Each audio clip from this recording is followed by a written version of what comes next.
joined by Jason Mott, who is the owner and MD of Sausage Tree Camp and Potato Bush Camp in Lower Zambezi in Zambia.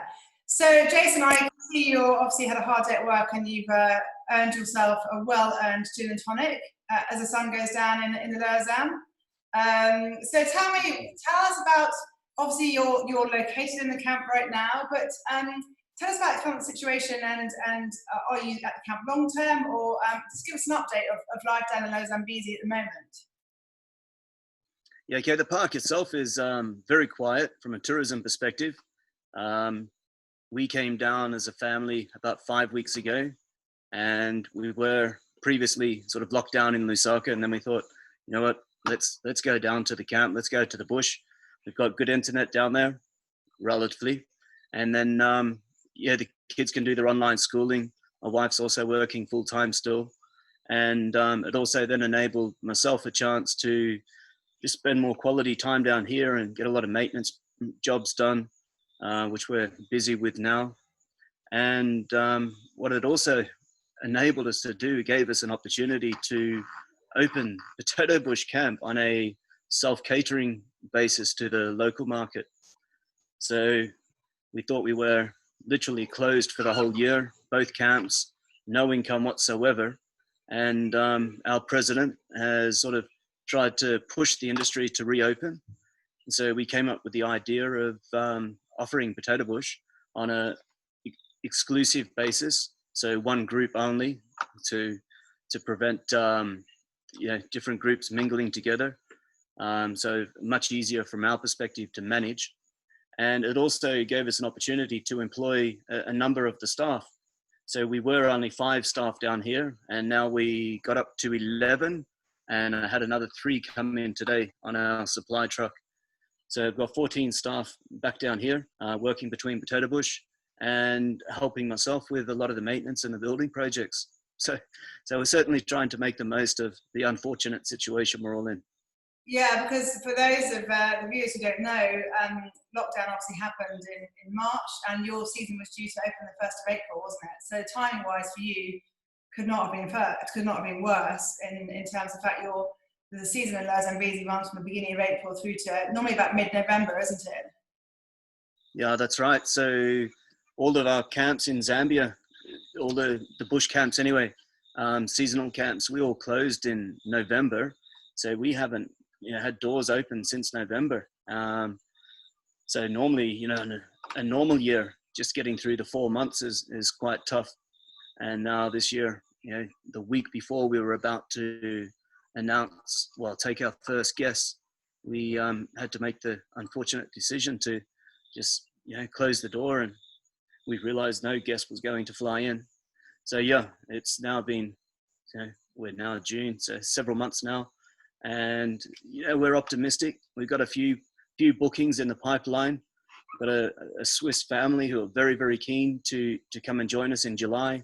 Another booking in July, and then a couple of other inquiries for August. So we'll see what happens. I heard today that Emirates are going to start flying back to Lusaka 4 times a week.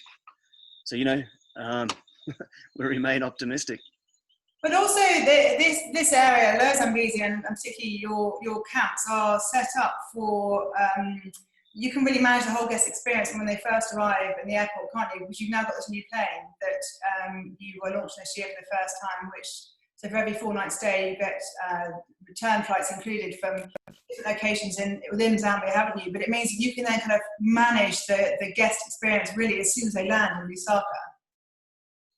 Yeah, that's right. With the specials that we put out now with the 4-night stay, we're offering the free flights, and that's through chartering. We should have had our own plane here in March, but that was also locked down in South Africa now. So as soon as we get that up here, we'll start using it. But in the meantime, we'll use ProFlight and charter. So, the guests on arrival are going to be by themselves in a private charter. And then we meet them at the airstrip and they come straight through to camp. And I can't imagine it's going to be big numbers at all this year.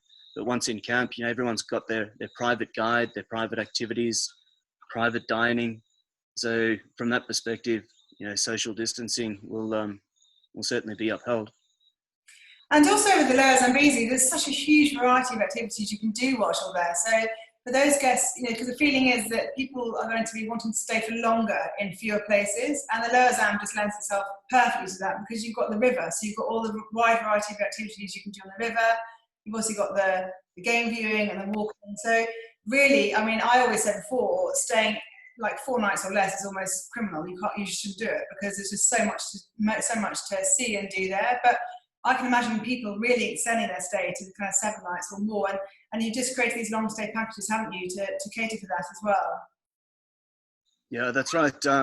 We do envisage a slight change in the travel sector, and we do expect people to come, certainly destinations like Africa, to come to fewer places, but stay there for longer. And here on the Zambezi, as you already mentioned, we've got the river activities combined with our land activities. So there really is a lot to do.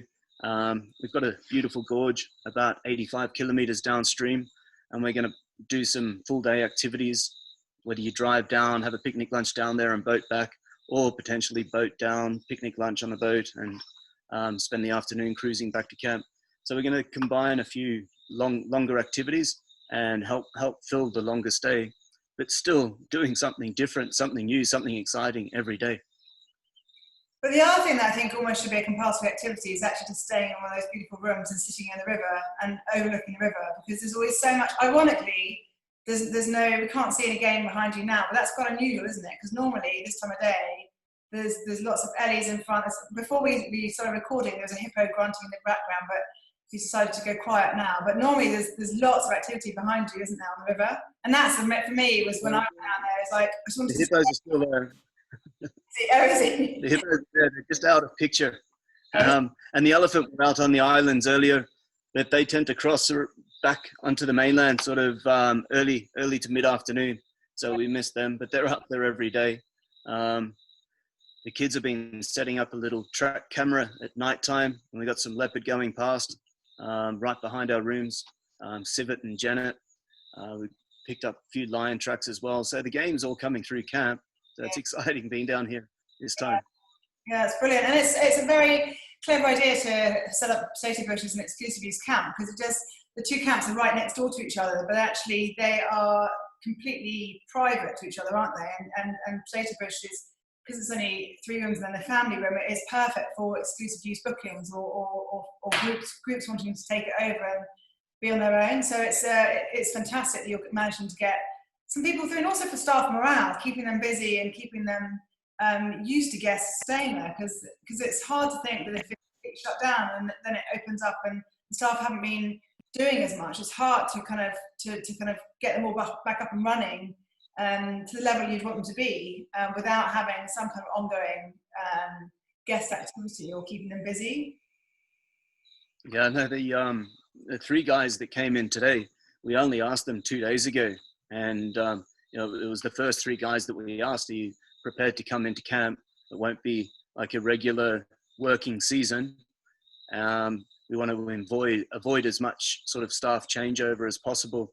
So when they come in, they are staying for a much longer period of time. And so we made that all aware up front. But, as soon as we asked them, they said yes straight away. So everyone's looking, desperate for work, very keen to come back. So the morale is very high with the guys we got down here. Everyone's enjoying it, having a good time. Unfortunately, though, the guys can't mix too much. They've got the team at Potato Bush. They're kind of looking after that camp. And then we've got the team here, and they're both kind of segregated. And, it's good fun walking around at the moment. Everyone's in high spirits. Oh, I can imagine. Well, as you say, we're delighted to be back. And who wouldn't be loving being back in such a beautiful spot?